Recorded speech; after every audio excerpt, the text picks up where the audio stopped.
আসসালামু আলাইকুম। সড়ক ও জনপথ অধিদপ্তরে নতুন একটি সার্কুলার প্রকাশিত হয়েছে, যেখানে শুধুমাত্র এসএসসি পাস করলেই সকল জেলার প্রার্থীগণ আবেদন করতে পারবেন। আবেদনের জন্য শিক্ষাগত যোগ্যতা কত প্রয়োজন পড়বে, কিভাবে আবেদন করবেন, এ টু জেড বিস্তারিত জানতে পারবেন এই ভিডিওটির মাধ্যমে।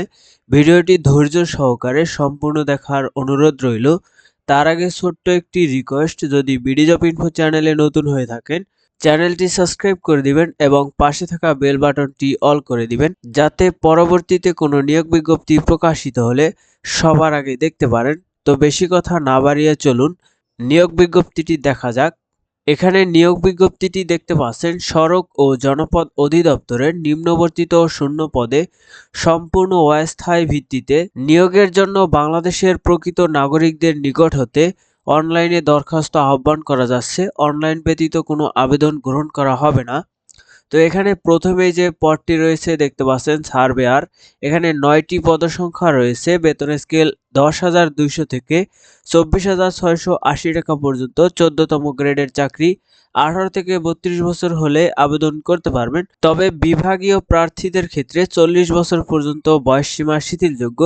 শুধুমাত্র এসএসসি পাস করলে আবেদন করতে পারবেন। কোনো স্বীকৃত ইনস্টিটিউট হতে diploma in survey technology pass থাকতে হবে। এরপরে ২ নম্বর রয়েছে সিকিউরিটি সুপারভাইজার। ৪ জন লোক নিয়োগ দেওয়া হবে।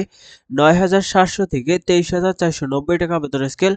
১৮ থেকে ৩২ বছর পর্যন্ত বয়সসীমা। ৪০ বছর পর্যন্ত বিভাগীয় প্রার্থীদের ক্ষেত্রে শিক্ষাগত যোগ্যতা কোনো স্বীকৃত বিশ্ববিদ্যালয় হতে অনন্য স্নাতক ডিগ্রি। তবে বিভাগীয় প্রার্থীদের ক্ষেত্রে কোনো স্বীকৃত বোর্ড হতে অনন্য উচ্চ মাধ্যমিক সার্টিফিকেট পাস করলে আবেদন করতে পারবেন।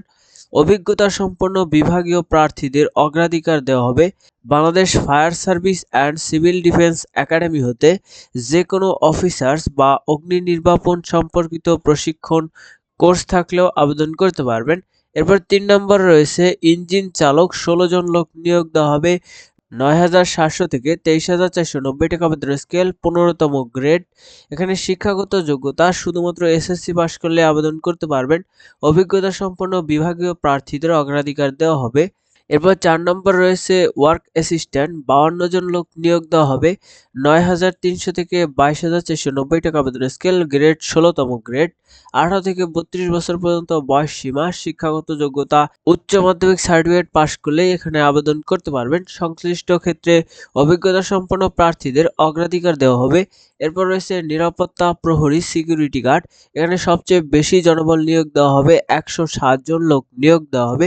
৮,২৫০ থেকে ২০,০১০ টাকা বেতনের স্কেল। ১৮ থেকে ৩২ বছর পর্যন্ত বয়সসীমা। শুধুমাত্র এসএসসি পাস করলে আবেদন করতে পারবেন। সামরিক ও আধা সামরিক বাহিনী, পুলিশ ও আনসার বাহিনী এবং বিজিবি এর অবসরপ্রাপ্ত সদস্যগণকে অগ্রাধিকার দেওয়া হবে। উচ্চতা এখানে দেখতে পাচ্ছেন ১.৬২ মিটার, ৫ ফুট ৪ ইঞ্চি, ওজন ১১০ পাউন্ড, বুকের মাপ 0.৭৬ থেকে 0.৮১ মিটার অর্থাৎ ৩০ ইঞ্চি থেকে ৩২ ইঞ্চির মধ্যেই হতে হবে। অনলাইনে আবেদনপত্র পূরণ সংক্রান্ত নিয়মাবলী ও শর্তাবলী। পরীক্ষায় অংশগ্রহণে ইচ্ছুক প্রার্থীগণ http://rhd.teletalk.com.bd এই ওয়েবসাইটে গেলে আবেদনটি সম্পন্ন করতে পারবেন। আবেদনের শুরুর তারিখ ২৯/১/২০২৬ খ্রিস্টাব্দ সকাল ১০টা থেকে এবং আবেদন জমাদানের শেষ তারিখ ১/৩/২০২৬ খ্রিস্টাব্দ বিকাল ৫টা পর্যন্ত। আবেদনের ক্ষেত্রে ৩০০x৮০ পিক্সেলের স্বাক্ষর এবং ৩০০x৩০০ পিক্সেলের রঙিন ছবি প্রয়োজন পড়বে। আবেদনের ফি বাবদ ১ থেকে ৪ নম্বর ক্রমিকের জন্য ১১২ টাকা এবং ৫ নম্বর ক্রমিকের জন্য ৫৬ টাকা প্রয়োজন পড়বে। ক্ষুদ্র নৃগোষ্ঠী এবং শারীরিক প্রতিবন্ধী এবং তৃতীয় লিঙ্গ প্রার্থীদের ক্ষেত্রে ৫৬ টাকা প্রয়োজন পড়বে সকল পদের ক্ষেত্রে। আবেদন ফিটি টেলিটক প্রিপেড সিমের মাধ্যমে এসএমএস এর মাধ্যমে জমা দিতে পারবেন। তো এখানে প্রসেস দেখানো আছে কিভাবে আপনারা ফিটি জমা দিবেন। তো আজকের নিয়োগ বিজ্ঞপ্তিটি এ পর্যন্তই ছিল। পরবর্তী নিয়োগ পেতে চ্যানেলটি সাবস্ক্রাইব করে রাখবেন। ধন্যবাদ।